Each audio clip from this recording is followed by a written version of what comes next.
Of Magic Mics. We get started as we do each and every week. I'm introducing my two co-hosts. I will bring them on the screen for you now. Aaron Campbell. Wow. Jesus. We're not married yet. No. Way to spoil our secret, Evan. Oh my God. That was so good. That was really good. Aaron Campbell. Buongiorno. Reuben Bressler. Nice to be here. Okay, guys are wonderful. And so it's been a pretty crazy week in the world of Magic. First things first, let's talk about the spoilers. You can't not talk about the spoilers, I feel, because, well, you can not talk about the spoilers, and we'll get to that. But we're talking about the spoilers because they make us happy and bring us joy. Before we get to the spoilers of Oath, I want to make sure that everyone in the Twitch chat knows that spoilers will not be tolerated for upcoming movies, and if I see them, I will ban you. Yeah, don't do it. Don't be that person. Don't be what Will Wheaton says. All right, so let's keep moving. All right, we have these spoilers. And I'm bringing up Mythic spoiler now. Now, the first spoiler we actually get is from Shadows over Innistrad from a set that isn't going to be released until, what, April? Yeah. So it's on the screen now, but it's in Japanese, Chinese. I thought we agreed that was from the dual deck. It is from the dual deck. However, it is a spoiler for Shadows over Innistrad, much like Pelucranos was the spoiler for Theros, even though it was in the dual deck that was released earlier with its own mana, with its own set symbol. Regardless, it's a 2-black, 2-colorless, 4/5 demon that has flying and trample, and they call it Mindbreaker Demon is what they've translated it to. It looks like a Rock's Faithmender gone bad. It looks crazy. When it enters the battlefield, you put the top 4 cards of your library in your graveyard. At the beginning of your upkeep, if you don't have 4 or more card types in your graveyard, you lose 4 life. So this is the first card, and the only card, please correct me if I'm wrong, since Tarmogoyf to ever care about card types in your graveyard. Am I correct in that?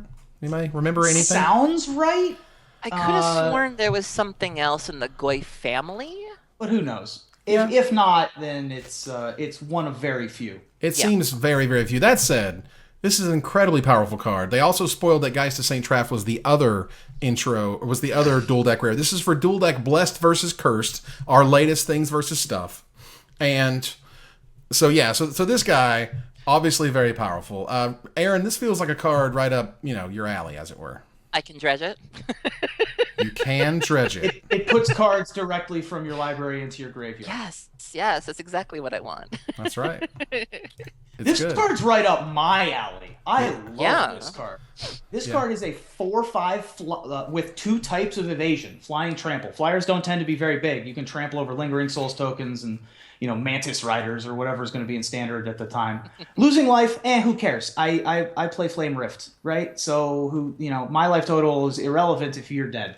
So this guy is fantastic and has 5 toughness, which, as we've discussed, is oftentimes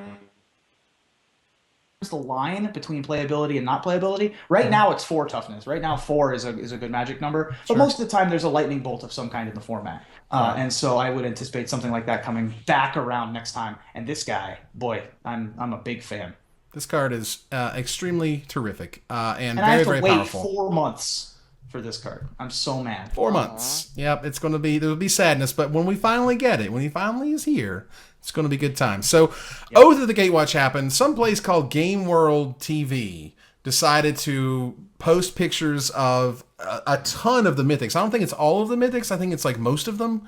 But no less than 6 mythics. All of the expeditions were spoiled.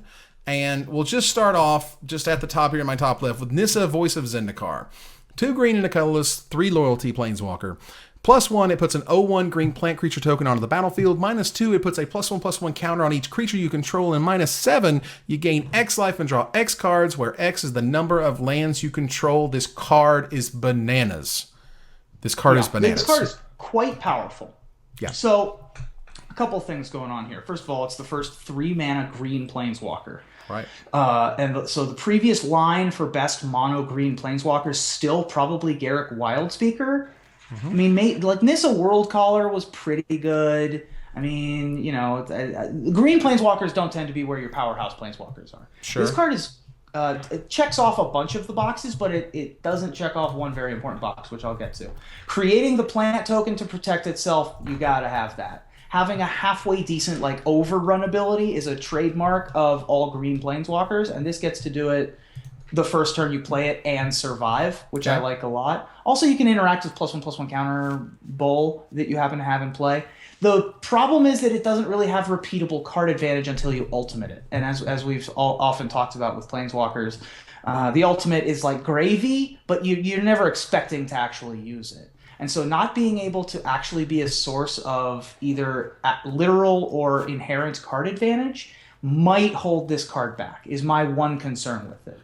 There is some argument that, there's already been a green planeswalker for 3 mana, and that's Nissa Vastwood Seer, which I understand. Get out of here. But still. That's not a planeswalker until you have 7 mana in. And there's another argument that you can't play this on turn 2 in Standard, so it's going to be really good in Modern because you can. And for anyone, and for what it's worth, if you want to nitpick, there's Domri Rod, but that's red and green. And... Sure. But for those who are like, I don't think this planeswalker is very good, I want you to look up all the converted mana cost equals 3 planeswalkers. Every single one of them has won events. Every single one of them has been tournament viable, playable, and powerful. And if the worst is a Johnny Caller of the Pride, that card still won events and was still powerful in the Standard environment. This card is incredibly, incredibly powerful. So, Aaron, thoughts on Nissa? I mean, I definitely think she's powerful. I am curious as to where she's going to find a home. Like I said, my first impression of looking at her, I can't help but think about the elf decks. Like I know when Magic Origins came out, people thought that elves could be a thing again. We had Shaman of the Pack, was it? The Drain elf? And then there were all the other elves. And the thing that a standard elf deck has really been missing is some sort of finisher. And so my first reaction when I look at her is that maybe she could go in an elf deck and that you could make all the elves really big and, do whatever. I do agree she'll be powerful. I think in Modern she can be silly because there are still people out there who want nothing more than to win the game with a Kitchen Finks and a +1/+1 counter on it. So I can see the Faux Pod deck, as I like to call it. I can see Faux Pod maybe having a use for her. She'll find a home somewhere. I'm just not really clear as to where it's going to be. Ooh, Nissa plus Gideon. Hey, turn 3 Nissa, turn 4 Gideon. Oh Lord. Oh snap! I guess I'll be making 1/2s and all that good stuff. We needed more ways to make Gideon better. Yeah, because that was necessary. More friends with Gideon. Yeah, I mean, I think it's a really super powerful effect, but it doesn't do a lot of the things that Green really wants to do, right? Like it doesn't ramp. It's not really an aggro card. I don't know where this fits in. It's good. Mm-hmm. I think jump blocking. I don't know, man. I think this card is absolutely an aggro card. It pumps your entire team. It makes your wingmate rocks 5/6s. I think it's very good. I think it could absolutely get to its ultimate. It's not one of those ultimates that just never ever happen. Right. The fact that it protects itself and is only 3 mana means that it could, and also isn't super threatening. Right. If your opponent is like an Esper control deck, they might not think that putting an 0/1 or a 1/1 on the board is really worth taking down immediately. And so, given enough turns, you might be able to, gain 5 life, draw 5 cards. Yeah, you have good. Bant tokens, you have green-white Megamorph, and, there's definitely some options there. Chandra Flamecaller is next, so we can keep on moving. 2 red, 4 colorless, 4 generic mana, which we'll get to more of that in a bit. 2 red, 4 generic mana for a 4 loyalty planeswalker. +1, she puts 2 3/1 red elemental creature tokens with haste onto the battlefield. You exile them at the beginning of the next end step. For 0, you discard all the cards in your hand. You draw that many cards +1. -X, she deals X damage to each creature. This card is also bananas in my opinion. This card is very, very good. It reminds me of Elspeth rather, and this to me is going to be an absolute all-star in Standard. And for those who seem to have issue with it, it feels weird. The first ability can win the game. The second ability literally draws you a card, which is weird in red. It's both filtering and card draw all in one. And the third, it rasts the board. So what is this planeswalker not doing that makes you upset and not feeling that it's powerful enough? I don't get it. Somebody help me. I think she'd be great in control decks. I'm a poo-pooer. Oh, here we go. I'm not seeing it. Go ahead. I think there were a lot of people that were crapping on Elsbeth when she first came out, like, no one's going to pay 6 for a Planeswalker, and blah, blah, blah. And then look what Elsbeth did. We're still feeling the absence of Elsbeth in Standard. Yeah. I think Chandra's absolutely going to have a place. The discard all cards. I started playing control decks myself, and, especially when you do get to the late game, sometimes you have a hand that's a Silumgar Scorn and a land, and you're like, I could really use some gas right now. It also plays well with Dell. People still love casting Murderous Cut, Dig Through Time, and 1-mana Tasigur. The 2/3/1 elementals, I think those are great. The ability to, you can also, use Chandra's ultimate when she hits the board. So if you find yourself on the back foot, you can play her and get yourself a bit of a Wrath ability. I think she's absolutely going to see play. I think she's very, very, very good. And so Reuben, let's hear it, man. Let's crap on it. Here we go. I think you're both very wrong. Okay. But that's not unusual. The red mage thinks she's bad, right? Wow. Yeah, I don't even like red. Entire mana. Look how many mana she costs. Oh no! For 6 mana, you get to deal 4 damage to each creature if you want to immediately have her die. Yeah. All right. Okay. So we don't even get to kill Siege Rhino. We don't get to kill Tasigur. We don't get to kill a lot of things, like a Gideon that would just attack you the next turn. If you're letting me live long enough to cast either of those spells as a red mage, you ain't doing your job. What? Siege Rhino and Tasigur? Well, I mean, you have Roast and things, which I understand. All I'm saying is people seem to... much more of a control card, obviously. This is 100% a control card for me. Even. Like, I don't see this thing... First of all, I don't think that 2/3/1 haste creatures are good. By the time you're on turn 6, if 2/3/1 haste creatures are good, then you're winning that game already, and this doesn't really dig you out of any problems. Discard all the cards in your hands and then draw that many cards +1. Like, having a personal windfall is really good. I think that's the real impressive ability here, because red very rarely gets this style of effect. You get, like, Tormenting Voice and crap like that. Having an emergency outlet to be able to wipe 3/3s while keeping a Planeswalker on the board is quite good. But the fact that it doesn't really protect itself over 2 different turns, like Elspeth used to. But Elspeth... Look, Nissa, Voice of Zendikar, at least creates a board presence. This doesn't do that. I don't think it gets rid of your opponent's board presence. It's weird like that. Okay. So it gets rid of, so it gets rid of your opponent's other, red creatures and 1/1s that aren't put into play via Secure the Wastes. Okay.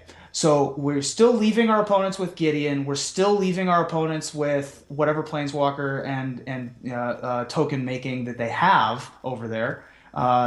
And we're also still leaving X5s. Like, that's the big deal, is we're leaving Siege Rhino on the board. So I don't see it for this card, man. I don't understand in a world where you would have Siege Rhino still be on the board when you cast this card. That's my thing. That's fair. When this card is out, you've already killed Tasigur, you've already played Crux of Fate, whatever. Okay. So, and then you play her for the next turn.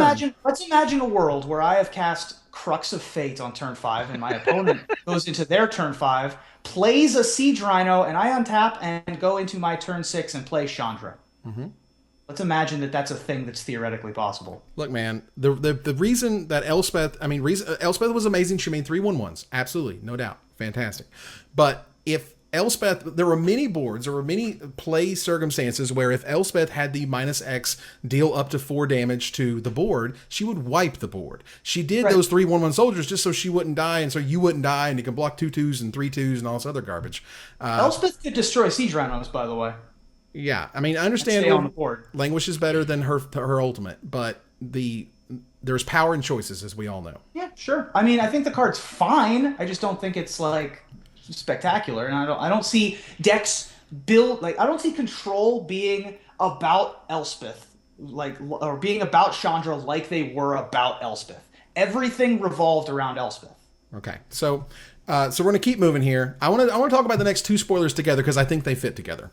Worldbreaker is first, a green and 6 colorless Eldrazi. He's a 5/7. It's devoid. When you cast Worldbreaker, exile target artifact, enchantment, or land. It has reach for 1 colorless and 2 generic mana. This is the new colorless symbol. For 1 colorless and 2 generic mana, sacrifice a land, return World Breaker from your graveyard to your hand.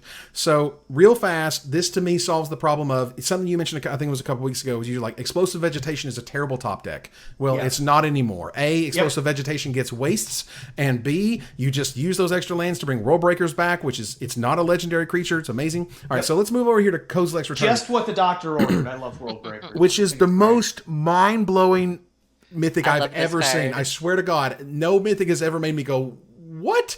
Like Kozilek's Return, a red and 2 colorless instant, which is devoid. Kozilek's Return deals 2 damage to each creature. It is a instant pyroclasm.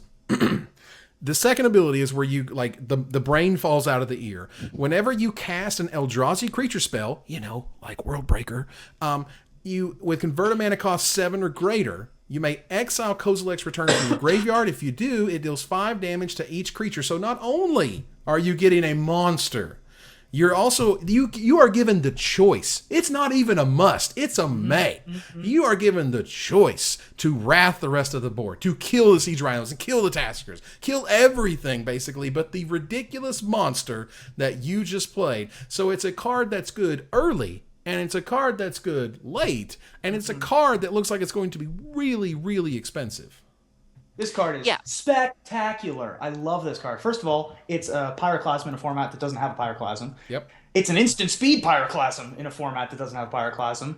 And you get to rebuy it a turn later, or like 4 turns later, Montezuma's Revenge style. And then if your opponent ever uses any of those, like, you may put a card that's in exile in your opponent's bin back into their graveyard. If they have to put this back into your graveyard, you just get to rebuy it. Obviously, that's going to happen very, very rarely. Yeah, that's never going to happen.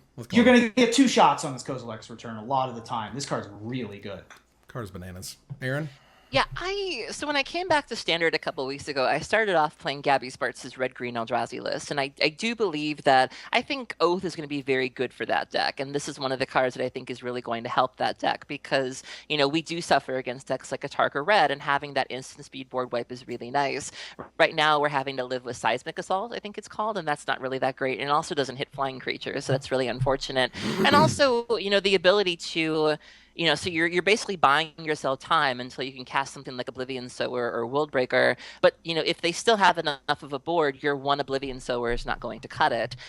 This, however, does help you sort of make a comeback if you are on the back foot. And unfortunately, you can find yourself on the back foot quite easily with Eldrazi Ramp. And I just think it's going to be an all-star in that deck. And I'm really excited to, you know, I'm not playing red-green anymore, but I do still have all those cards. And when Oath comes out, I'm ready to see what it can do. Yeah, let's not forget that this also can clear core Firewalkers in a mono red deck or as a red spell in Modern.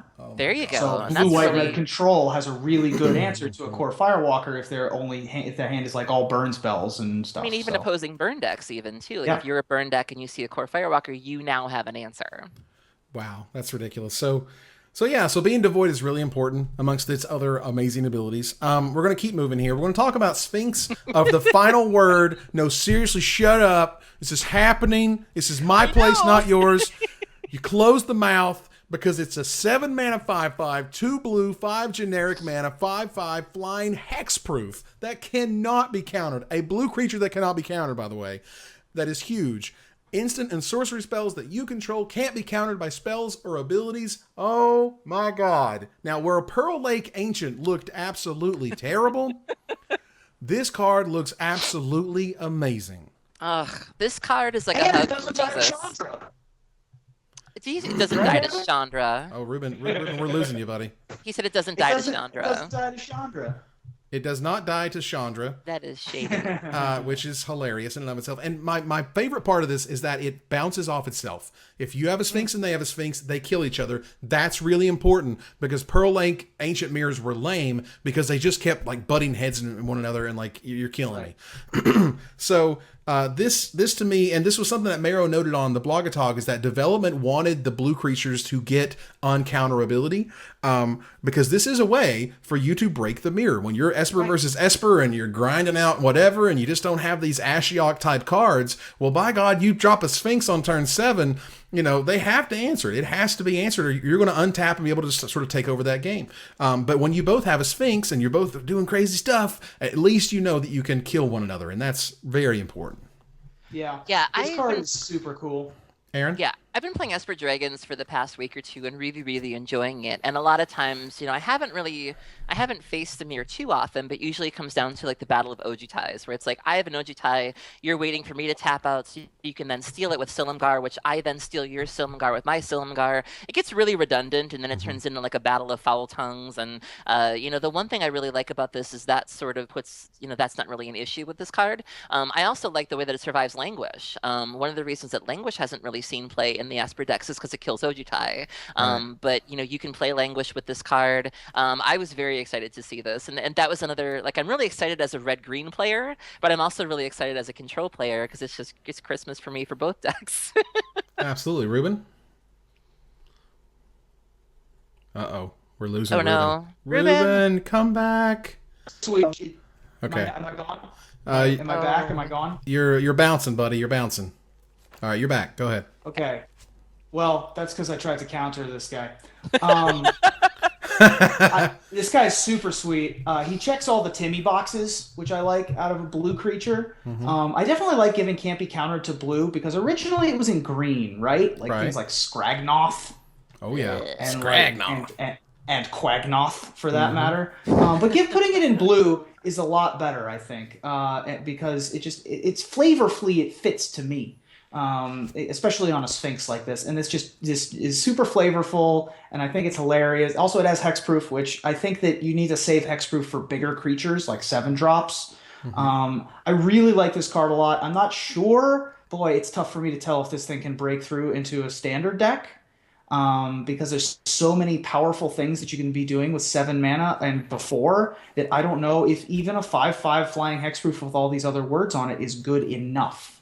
It certainly has potential, and I would love to see it succeed in that way, just for the puns that coverage would get to use. There was even talk of, I have some friends who play Legacy Reanimator, and they were excited about this card. They were like, if I can just get that out, I'm on easy street. So I'm excited to see it in that application as well. Absolutely. It's a pretty good Reanimator target now that you mention it. It's so, there are certain bullets that you want for different types of decks. You got your Iona, you got your Elishnorn. This is definitely a good bullet for a different kind of deck. I think that ultimately it may not be the most main deckable card, but it is a card that is going to be in every control player's sideboard. Yep. For a reason. I tend to agree. All right, so let's move on again here to Kalitas, that you can smell in the air. Traitor of Ghet. He is another mythic, 2 black, 2 generic mana for a 3/4 legendary vampire warrior. It has lifelink, and if a non-token creature an opponent controls would die, instead exile that card and put a 2/2 black zombie creature token onto the battlefield. A black and 2 generic mana, sacrifice another vampire or zombie, put 2 +1/+1 counters on Kalitas, Traitor of Ghet. So before we want to talk about like the card, like what it does and all that good stuff, this image is amazing. This head crab, he's been taken over by Kozilek. And he's a traitor to his people, and the spikes coming out, which are like Kozilek spike things coming out of his skin, and he's bleeding. Unbelievably flavorful, unbelievably so. I can't stand it. How good it is. I was excited about this card when I saw it, and I've actually done some research since I discovered this card, and I found out that there were two. If I understand it correctly, there were 2 major vampire families in Zendikar. There was Drana's crew and Kalitas's crew, and Kalitas wanted to work with the Eldrazi. Like from what I understand, he was convinced that there was just no better side to be on. Where he was like, they're bigger, they're faster, they're stronger. We might as well just do it. And Drana's crew was like, not so much. And so Kalitas had tried to convert all the clans, and when Drana fought him off, he took his family and was like, fine, we'll just go work with the Eldrazi. And so he willingly put himself in this situation. When I first saw this card, I didn't know anything about his background, and I thought that he was taken over against his will. And from what I see, he was a willing participant in this. And if you also notice in his original card, those spikes were part of a costume originally. However, if you look at this art, it doesn't appear to be part of a costume. Like this seems to be coming from him, from the Eldrazi, which is a really cool evolution evolution. Like the spikes before were just sort of the costume and now they're not. And I have a lot of questions when I look at this card. I'm thinking of, how do you get that on your head? Because this is the kind of thing where like I could see the crabs like randomly jumping on people, but to say to your whole family, like I've got crabs for all of you, I'm kind of curious how that's going to shake down. And I'm kind of curious, can he survive something like that? If you take that off of his head as he's a vampire, can he live through that? And I'm also just curious about the origin story of the vampires in general. Like from what I understand, they're not really sure how they even got on Zendikar. Like they seem to have arrived around the time that Ulamog did, but they weren't always there. And I really hope that Uncharted Realms really tackles this. And I'm just so excited to learn more about this character and how he got here. I can only imagine. Reuben? All I got was I've got crabs out of whatever Aaron just said. And that you can have them too. And I plan on having them again. They're delicious. Oh my god. So there's a lot of interesting things happening with this card. First of all, 4 mana 3/4 lifelink is perfectly reasonable stats just by itself. Yep, good card. And I think that's that's not quite good enough for standard, but the fact that it has a emergent, like it has an outlet that doesn't allow 4-color rally, which is one of the most popular decks in the format right now and one of the most powerful.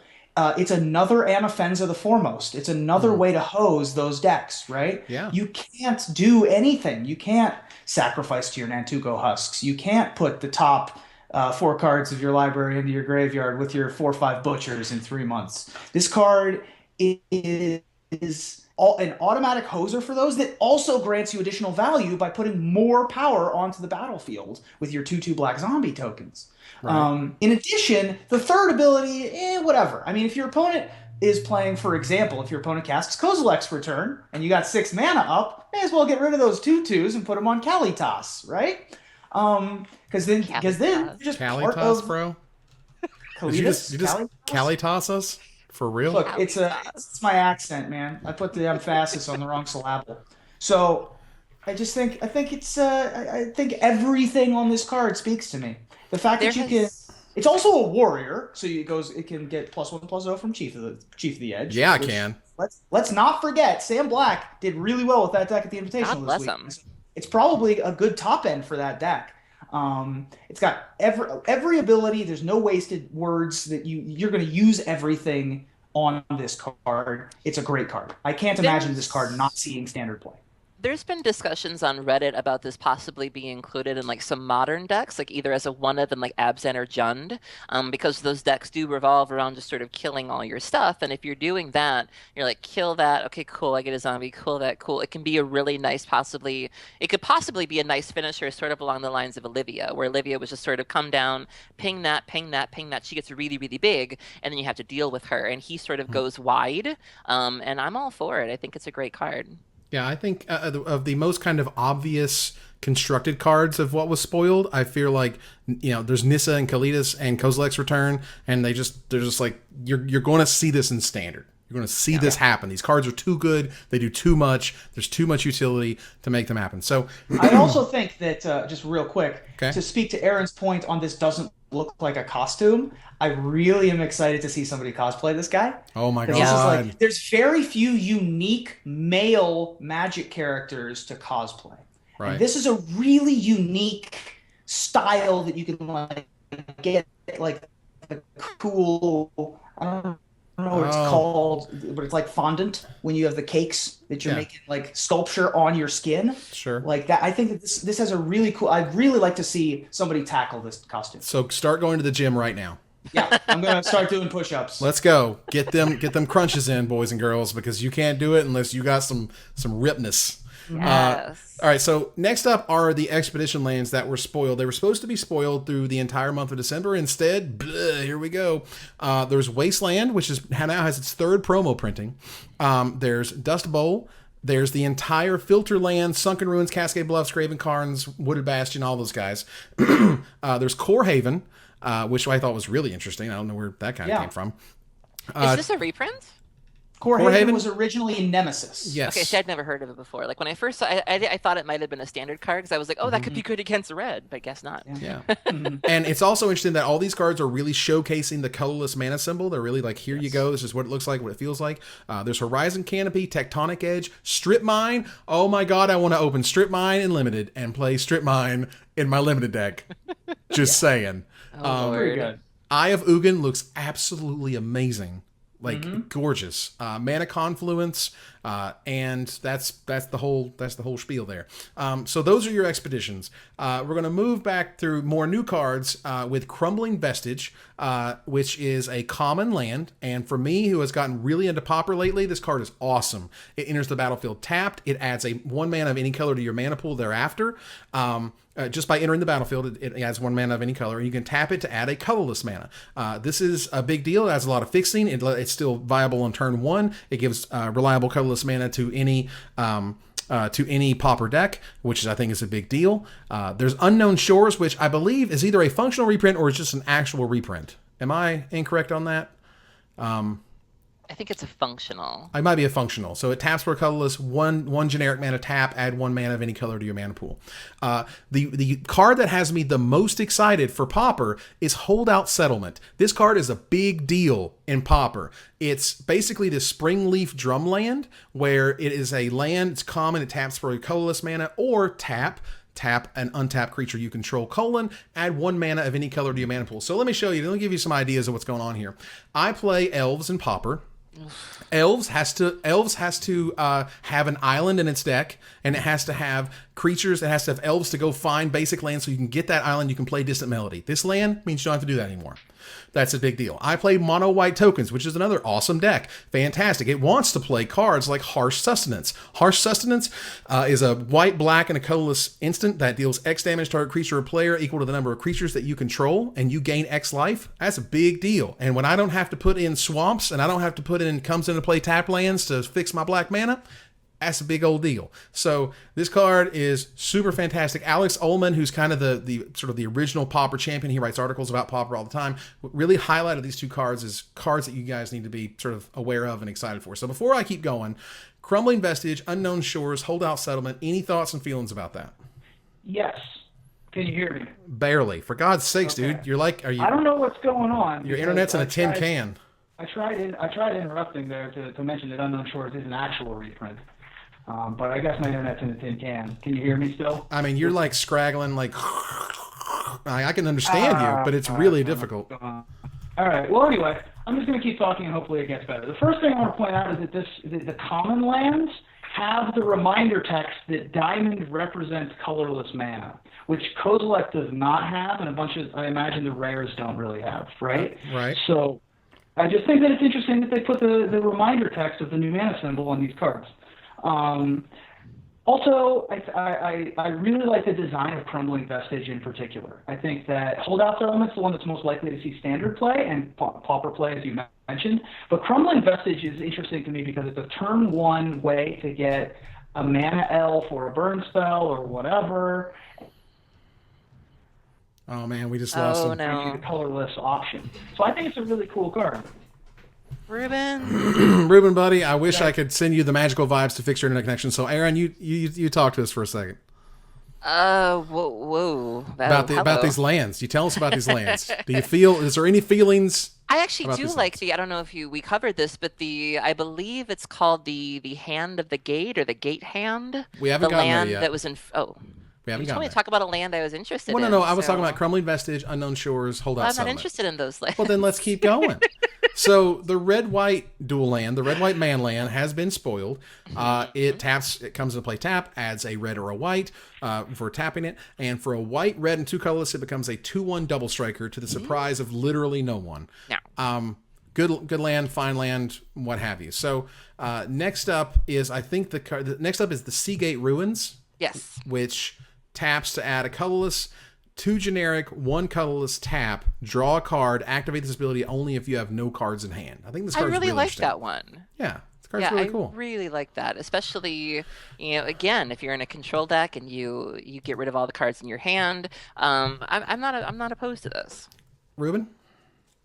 Let's try this again. See if you guys can hear me. How we doing? You're looking great now. Much you're actually better. Fantastic. Perfect. That's exactly what I wanted to hear. All right. If you guys didn't hear me before, I think Crumbling Vestige is the most interesting of the lands. Obviously, the 2/1 Double Striker land is pretty good and has applications. It's unfortunate that it has 1 toughness.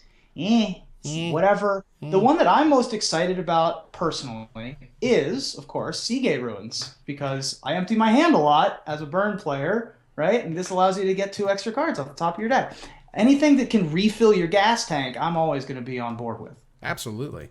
So we're almost done here with these lands. So Blighted Crossroads is next. It's a land that taps for colorless mana, or tap, pay 1 life, add 1 mana of any color to your mana pool. You may spend this mana only to cast spells with Devoid. Neat. That's weird. Weird. Neat and weird. Okay. And then I think the next land is the one that, Aaron, you were speaking of. Let me get it up on the screen here for everybody. Let's see. No. What was there a land that we missed talking about at this point? Not really. No? Okay. Well, they are reprinting functional reprints of the Invasion tap lands. Literally, they're uncommon lands that come into play tap and tap for 2 colors, which, 2 friendly colors. We don't know if they have the whole 10 cycle, but that's a thing. So, all right. Now, let's get to some real goodness here, okay? So we've talked about the spoilers. We've had it. So now we're going to get serious. We're going to pass the salt. So, there was this huge leak, this massive monster leak, tons of cards. Spoiler season is, for lack of a better term, kind of wrecked in many ways. It's been compromised. It's been heavily, heavily compromised.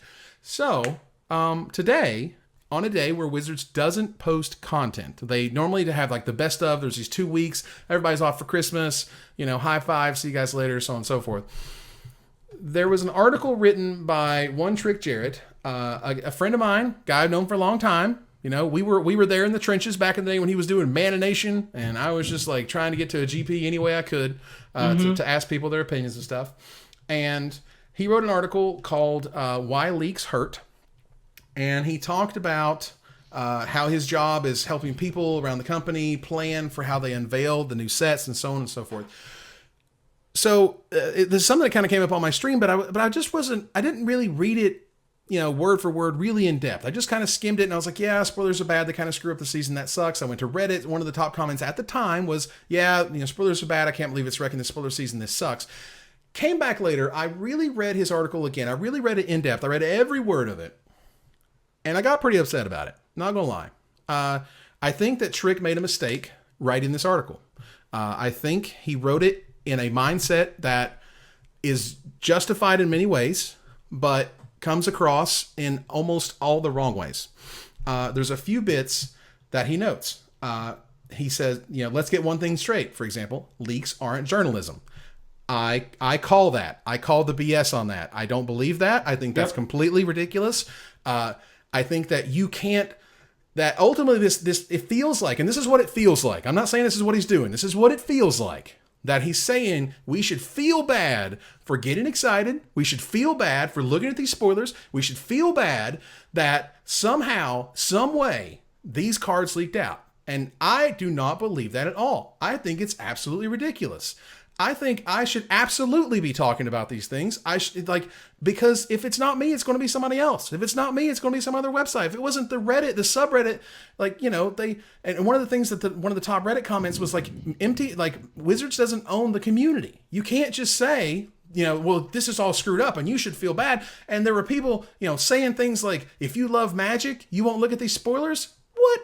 Get out. Oh, don't forget the one that said there was a young man who I'm not going to name, but he actually said, if you look at these or if you enjoy these, you must not love Magic. And I was like, what? Yeah, what the hell? Talking to me? That is so ridiculous. I can't even begin. I've been doing this a long time, boys and girls. This article has all the wrong tone and makes people feel like Wizards is trying to shame you. How dare you mess up their PR campaign? Not my fault. 100% not my fault that this leaked. Don't blame me. Don't make me feel bad. Don't bring up this weird, like this weird analogy of like I would like you if you're spoiling somebody's pregnancy, like online or whatever. You're a terrible person. What? I don't get it. What the hell does that have to do with things that are in your company that got to the world? Like there are leaks that happen all over in other industries, and they get reported on other news sites. Like if Apple's latest iDevice leaks, well, that doesn't mean it wasn't journalism. That means that it leaked and they don't like it and they need to figure out what processes they're using to make sure that it doesn't leak in the future. I get spoiler cards. I get things early. I know information before other people do, and I keep my mouth shut about it. And if I said something about it, I should be punished. That's what needs to happen. So, I get that he's trying to explain that this messed up his job. This messed up what he had planned. This messed up what Wizards wanted to do. Sure. Don't you dare try to make me feel bad about it. Not my frigging fault. Don't ever make me feel bad for basically loving Magic cards. Yep. Yeah. It's not my fault. I can understand Trick's frustration. However, the community is not an IP of Wizards of the Coast. We are not the property, the consumers are not the property of the product maker. Right. And so what we do with the information we get, you can't really fault us and yell at us and poo-poo us for information that we get from sources that aren't controlled by Wizards of the Coast. When we get it, we get excited. This is the game we all love. And of course, when we get information, even if it's not approved information, we want to be excited about it. We always want to be excited about it. And it's unfortunate that this happened, and I 100% want Wizards of the Coast to try to stop all leaks. But you can't fault us, especially us, like folks who do podcasts and create content and want to have more viewers and more clicks. People come to us and expect us to talk about the information that's out there. You can't tell a news organization or a news person, such as myself, such as you guys, what news is. That's very dangerous once you start telling us what the news is. And that was the part that really irked me the most, was that spoilers aren't news. And I was like, I don't like that. That's not a thing you should say. Yeah, I was fine with people. I mean, people can feel however they want to. Like, it's not my place to tell you how to feel. I only had a problem with it when it, like I said, when it became personal. When it was if you do this, then you are a bad person. If you do this, then you must not love Magic. Those assumptions, that's anger that I feel that should have been saved for GameStop, GameSite, whatever the hell that site is called. Be mad at them. When you start taking it out in the community, I'm no expert, but that just sounds like bad business. I don't know if I'm jumping the shark here, but you had given us an article to look at that was dealing with Fallout, how a Fallout game had been leaked. Modern Warfare? Modern Warfare. Yeah. And there were so many gems in this article for how Activision handled this situation. And the one thing that jumped out at me today was one of the big hitters of this company said, and quote, "Our fans didn't do anything wrong today. They're having a great day. They're really interested in this game. They really want to know what happened. They are poring over the details, trying to figure out what's true and what's not. We weren't ready for this, and the wrong way to deal with it is to let the process of figuring out what happened be the marketing message." And what he's saying is, like, you have everybody's attention with this great new set, and all you can talk about is this leak. Like, while you have our attention, stoke the flame. Like, you should be like, oh God, they really want to know more about the set. We didn't plan on this, but they're all looking at us. We have their attention. Give them more. Like, that's what you should be doing. And that's what Activision did in this instance, and their game sold more because of it. It sold more than the previous version. They took a situation that was ugly and that they didn't want to happen, but they were like, what are we going to do about this? And I just feel like this was such a missed opportunity, and this was such an obvious course of action that they could have taken, and I just don't understand why it had to go this way. Like, here's this great new set. We just spent 20 minutes talking about the cards we love, and yet the thing dominating the conversation is what went wrong. Like, why do you want that to be associated with your product? I don't understand. Right. That's the big thing, is like, how do you, it's not so much that we, you can be sad that it happened. Totally. But now it's happened. Move forward, and rather than yell at the community, which, first of all, we didn't do it. All we did was read it. So that's like not the best way to respond to it, I think. But there are two ways that you can go about it. You can prevent it in the future. Fine. when it happens, there are two things you can do. You can either own it and be like, hey, this is a thing now, or you can just keep feeling sorry for yourself. And unfortunately, it seems like they're just kind of feeling sorry for themselves, which is not the way to do it. When Marvel had a lot of, I think it was one of the trailers for Avengers 2 leaked. And a couple months earlier, Sony had the huge email hack where all these secrets of the industry came out, and Sony did something similar to what WotC has just done, which they sort of poo-pooed the audience and yelled at you for downloading things on Pirate Bay. And then a couple months later, a trailer came out for Avengers that they weren't planning on having come out for a little bit. All they did at Marvel was tweet, "Damn it, Hydra," and then a link to the trailer. Look at how you took that. Look how they took that, and all of a sudden they not only like took advantage of everyone being excited about this new footage leaking, they even turned it into something in their world. He goes on about how, well, they had this plan for this time, and then they're going to talk about Kozilek, and then Kozilek's going to show up, and then at the World Magic Cup they're going to explain all of it. Well, look, man.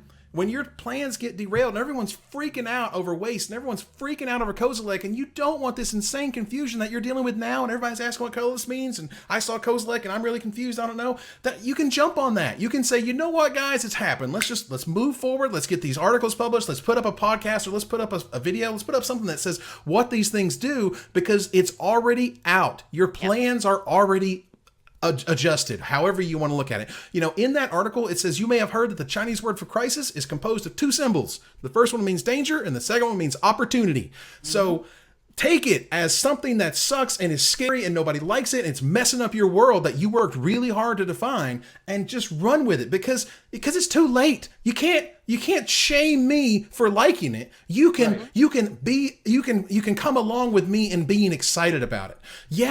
I'm sorry it's not on your timeline, but it doesn't make me as a Magic player a bad person for enjoying it. Right. That's the thing, is like shaming is like not a thing you should be doing. Like, you should be happy that we're excited to see the things you made. It sucks that it didn't happen the way exactly you wanted it to, but don't be like, don't look at them. Don't be dad. Don't be an angry dad. It's like, how dare you?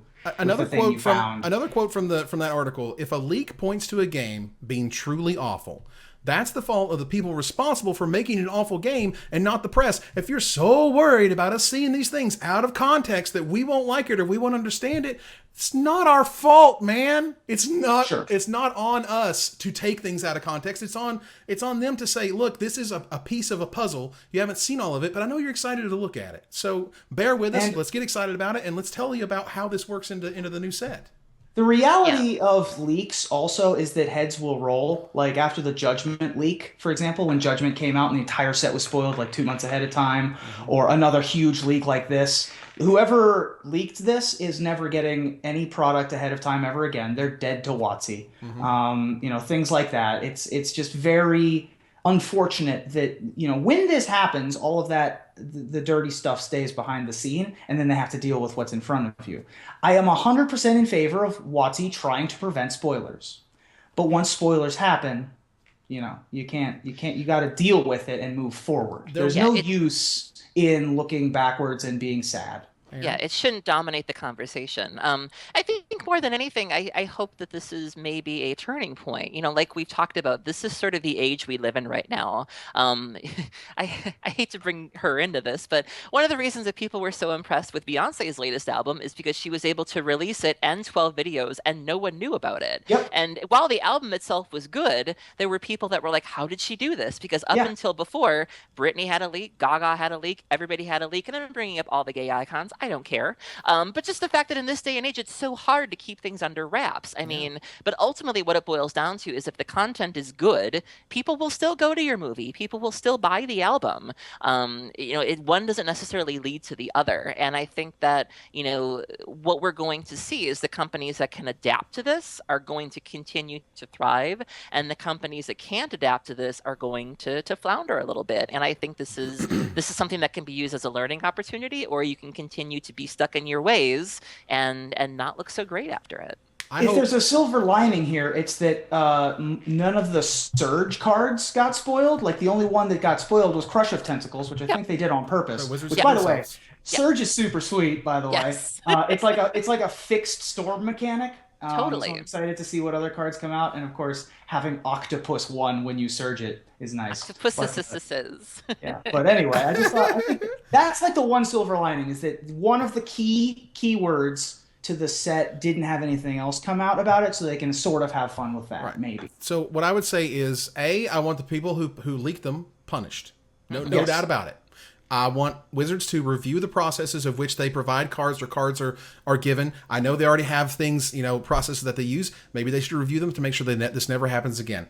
But 3, I mean, again, you kind of have to, you can't think that everyone is sort of part of your company. They're not. They're consumers who like your thing, and don't try to make them feel bad or feel like, that it's kind of their fault or something that they gave all this attention to these spoilers. It's not. It's there because they love your thing, not because they're wanting to hurt it. They're there because they love it. So check out, in the description, the video description, if you're watching on YouTube, I have a link to the Forbes article. It's entitled really How Activision Turned the Modern Warfare 3 Leak Crisis into Opportunity. You can Google that, you'll find it immediately. And it is absolutely brilliant. And it is a way to look at problems like these that Wizards literally has dealt with forever. I was there when they spoiled cards from Dissension when Ravnica was coming out. I was there. I'm an old man. I'm telling you, it happened, and it continued to happen. Rankered Elf happened. Rankered Elf got serious. I know, clinkety clank, and he got Rankered Elf had these really scary legal things happening to him that he was really freaked out about. I mean, again, where did a lot of these big Magic Online communities come from? Spoilers. Why did MTG Salvation become one of the most trafficked Magic sites that existed? Spoilers. Why is Mythic Spoiler all of a sudden just kind of the default place that people go to find new stuff? And the other, so there's one other aspect that I wanted to cover, and this is about content, because I know it's great to get a spoiler. I love spoilers. I hope I keep getting them. I'm not saying I don't want them. And if this means I don't get them anymore, then it is what it is. All I'm saying is, because I can't not say something. This to me it has to be said. But ultimately, they're trying to give people exposure. When you give it to a podcast that may be small, or even a podcast that is large and no one's heard of it, well, when they hear about the spoiler, they'll hear about the podcast. They'll put two and two together. Maybe they'll find someone that they didn't find. Certainly people have found the Magic Show because I had spoilers and they never heard of me before. That's awesome. I really appreciate that. But the idea that we're kind of being robbed of all this content is a weird argument, because how many times, and let me put it this way. Think of the greatest Magic articles you've ever read, the top Magic articles of all time. Not one of them is a preview article. Not one ever. I mean, ever is a preview article. Not even close. You click on the thing, you scroll down to the thing, because I know it's why I started making my preview videos the way I did. I'm just like, dude, here's the card. First thing. I know you just want to see the stupid card. I'm not trying to do this weird build up. There was a time where I was like, okay, let's talk about how these cards work and how this creature type was this and how this spell used to do that. And now here's the new spin on it, blah, blah, blah. Nobody cares. They want to see the card. Mm-hmm. They want to see what your initial thoughts are on it. Go nuts. But it's a weird thing where people what they want. Where we're being blamed because we're taking away all of this stuff from content creators, but I just don't think that's true either. I mean, I think you just roll with the punches. Now the content creators get this, the spoilers are going to be different. You might as well embrace it. Because when you don't, you get an article like this, you get an article where people feel like they're being shamed, where they feel like they have to somehow be responsible for the way Wizards has their hype train set up. And it kind of rubs a lot of people the wrong way. Yeah. So couldn't have said it better myself. Okay, so let's move on to a positive, because Wizards is certainly by any means not all bad. No way. Absolutely. There's a ton of amazing stuff that they do, and one of the amazing things that they did was they sent someone in the military located near Syria some product. A friend of mine, is the Reddit thread, said, deployed to a remote location near Syria, asked Wizards and TCG player to donate some merchandise for some coworkers who were interested in the game, and they did so, and they sent them boxes of product, and they sent them intro decks, and they sent them dual decks. So high five, Wizards. There's awesome things that you do. You're still good at what you're really good at. And what you're good at is responding to people. When someone posted on the Magic TCG Reddit that their house burned down, their entire collection was destroyed, and they post a picture of all these cards just ruined, and first thing Tricks in there is like, hey, can you give me your contact information over a PM? Let's talk about this, because they know that, there's this love that they can give and that is given back to them. And I think like it's weird when you kind of read articles that make you feel the opposite. So I wanted to really we really wanted to point out that Wizards has done positive things. Absolutely. And, this is the game we all love, and we just don't want to be shamed for a portion of that love that we have. We love spoiler season. I'm sorry. It's a thing. It's part of human nature. We like new things. But it's too bad that this happened, and now we can move forward. Right. So much like there was an article from Activision talking about how they dealt with leaks, Activision directly leads into our friend Patrick Sullivan.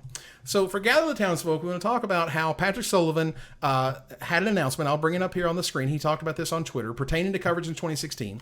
On December 21st, Patrick Sullivan is going to be a salaried employee of Activision. He's still going to be doing some commentary in 2016. The Players' Championship will be his last show as a full-time member of SCG. And he talks about how he might have some feelings later, and he gives some thanks, and that's fantastic. And me personally, I'm extremely proud and humbled that I could have any way of bringing what I feel is one of the best, if not the best, Magic commentator that exists right now. Patrick Sullivan is incredibly good at what he does, and he makes it look really easy. And that's how you know he's so good. He makes it feel effortless. He makes it feel like, this is just another day at the office for him. And that's why he is amazing. So thank you, Patrick Sullivan, for your amazing commentary. I can't wait to watch the Players' Championship and hear his analysis. It's just some of the best stuff out there. Yep. I was honored to work with him for so long, and he is just one of the best wordsmiths I've ever come across in Magic or in writing. Right. And I've been in writing for my entire life.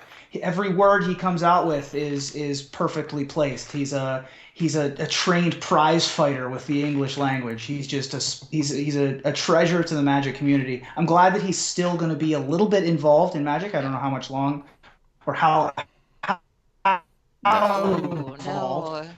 You're breaking up. You're breaking up again. Breaking up again. Can you see me? All right, you're back. Keep going. Well, before I was so rudely did by technology there, he's also a treasure for game design communities. And so we'll be sad to see him go, but he's a delightful human. Yeah, I've been friends with him for a while, and I... without really airing out people's business, I had a feeling this was coming. I'm really glad that he did sort of pull the trigger. I hope that he does chase his happiness, and he's been a really good friend to me. He's certainly been a supporter of the show. My other show, The Girlfriend Bracket, he supports women in Magic. He supports diversity, and he's also been a good friend to me in terms of as my star has continued to rise. There aren't many people that you can go to with like your visibility problems. The issues that we have as being visible people, and he's one of the people that I've been able to go to. And he can understand what I'm going through, and he can relate to me, and he's given me some really, really good advice, and that's not easy to find in this community. Mm-hmm. And overall, I'm just really happy for him, and I hope that he, gets what he's looking for. Yep, and I just want to reiterate something that Reuben said. Like, it's amazing to me. Like, literally every Facebook post, every Facebook comment, every tweet is so on point from Patrick. It is amazing. It is absolutely astounding. The guy is a master at what he does. It's unbelievable. So I want to talk about something. We got a few minutes here before the finisher. A really interesting idea that we're going to talk about in Going Infinite, where we talk about some ideas that may be kind of out there. Aaron, kind of introduce and tell us about what you're thinking about. Okay, so I was watching the World Magic Cup this weekend, and I was also watching the invitational coverage. And one of the things I really enjoy about the World Magic Cup is seeing pictures of all the teams. You see all the happy people with their flags, and sometimes they wear costumes or just their local garb, and I really, really enjoy that. But one of the things that's bothered me and has bothered me for quite some time, is there was a young man who was holding up his little flag, and he was in sweatpants. And I was just like, so you're representing yourself, and you're representing your country, and you're representing your team in sweatpants. And I was just like, oh, God. And then I was watching the Invitational, and there was a young man who was doing really, really well, and he was playing for top 8 or something.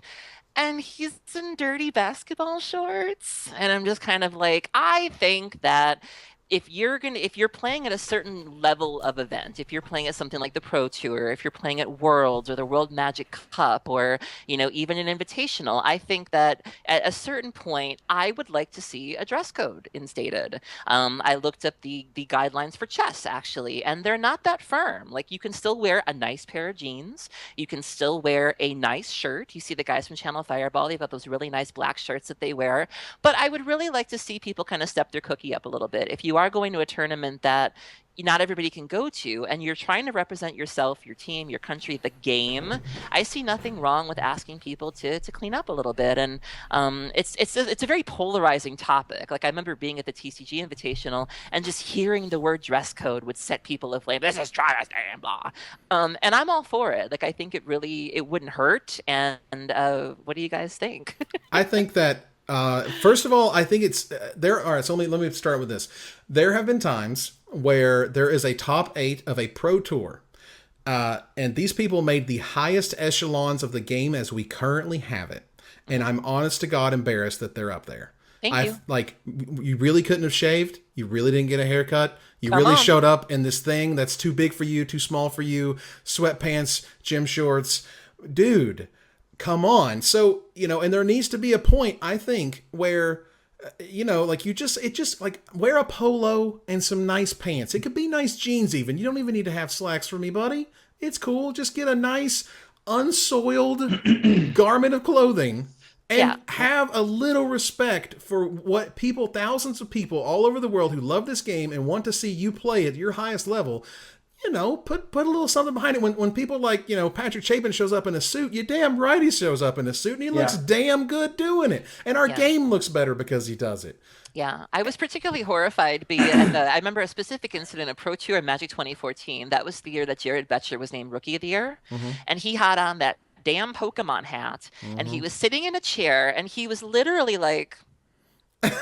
and he had his leg crossed at one point. So he had his leg up like this, and he's slouching, and he's in these really loose basketball shorts, and I could see up his leg. And I was like, you are the Rookie of the Year. Like, you are somebody that players are looking at and saying, I want to be that, and you're wearing that. Like, and maybe it's just me. Maybe I'll own it. Maybe it's a girl thing. Maybe. But just like I said, when I think Rookie of the Year, I think Rookie of the Year. Like, I think the Pro Tour. I have an invitational invite through some miracle of God for SCG Invitational in 2016. And I'm thrilled to be there. Like, I'm honored to be there. And I know that if I decide to take that invite, I'm going to look nice. Like, we're going to push the girls up. I'm going to have a good face on. Like, I'm honored to be there. And I just wish more people felt that way. Like, you are here. Like, and Reuben? One of the biggest regrets of my Magic career... No. I got second place at SCG Columbus playing Painter Servant, and I lost to Eric Rill in the finals. I can see you guys on Skype just fine. Let me know when I'm back. Am I still dead? At this point, you're very upsetting. You're a little kind of audio only. You're a little laggy. Try again, buddy. Keep going. All right. So what I was saying was, can you hear me? Can we hear? Oh my God! Right. This is so what I was saying was that one of my biggest regrets. We can skip the story. We'll just go on. All right, try it one more time, Reuben. We're going to give it one more college try. One of my biggest regrets as a Magic player is that when I got my second place at SCG Columbus playing Painter Servant, where I lost to Eric Rill in the finals, I was wearing orange fleece pants. And I was not dressed up. I was not expecting to do well. Honestly, I didn't think I'd do great. But I ended up getting second place. And now looking back on that footage, I'm like wearing these orange fleece pants, and I got kind of a dirty t-shirt on. Now I always dress up. I wear a sweater vest. I wear a tie a lot of the time. I wear a button-up. I try to look okay, at least, right? I wear a nice t-shirt, at least. Right. And I think that a dress code is somewhere our game needs to go eventually. The game is too big. The prizes are too high. There are too many viewers. We have to look better. Right. And I completely agree that you can't look like a pile of dirty laundry. Like, at the very least, put on a pair of non-fleece pants. Non-sweat, right. Non-fleece pants. And so I'm never going to let you live that down. Fleece pants. Fleece orange pants, dude. Fleece pants. Yeah, and orange. They're really comfortable, but I shouldn't leave the house in them. All right, so one last bit, because I've seen some of the chat talking about this. Don't give me that comfort as a factor. is a competitive factor. You can look nice. Looking nice and being comfortable are not mutually exclusive. I've worked in an office for the last 6 years. I've worked in an office for the last 6 years, and I've found clothes that look nice and that I'm still comfortable in. It is possible. It's not, the only option isn't to look like a wrapped up sausage too tight. You can look for these things. It isn't. Yeah. All right. So I'll end on this note, because there was a point in time in which Magic, the Pro Tour of Magic was aired on ESPN2. I'm talking, this is old school. I'm talking, this is like late 90s. Early 2000. Yeah. Yes. And there's this story about Zvi Malshowitz is going to be on the main stage, but he was all scruffed and he like needed a haircut and his some clothes and stuff. And Wizards took him and got him a haircut and got him to shave and got him some nice clothes and made him look good, because he was on a national stage representing the entire game of Magic. And it was important to them that he didn't look like a schlub. I mean, I don't know what else to say. And again, I feel like those who get it understand it. And I'm not asking for the world. Give me a polo, give me a collar. Give me some nice pants, jeans or slacks. That's all I'm saying. Yeah. All I'm saying. All right. So with that, we are going to turn the corner to the finisher. Now, the finisher this week, last weekend, Italy was crowned the new world champions after narrowly beating out Thailand in the finals with Esper Dragons, Atarka Red, and Temur Megamorph. So if y'all were betting folks, which Reuben is, who would you bet will win the 2016 World Magic Cup? Aaron. Well, I will tell you that I am rooting for the team that I always root for every year at the World Magic Cup. Every time it comes around in December, I am rooting for Team Destiny's Child. Bring the band back together, please. We need you. It is possible. I will say your name when no one is around. Oh my when God. someone is around, yes. Say, baby, I love you. Nice. Reuben? Well, hopefully the internet won't interrupt my joke, because thanks to the prowess of Mono Red, Mono Blue, and Mono Green, and the newly announced split card, Sugar and Spice, I'm going to bet all of it. Fighting crime, trying to save the world. Here they are just in time. The Powerpuff Girls. Oh, snap. Oh, snap.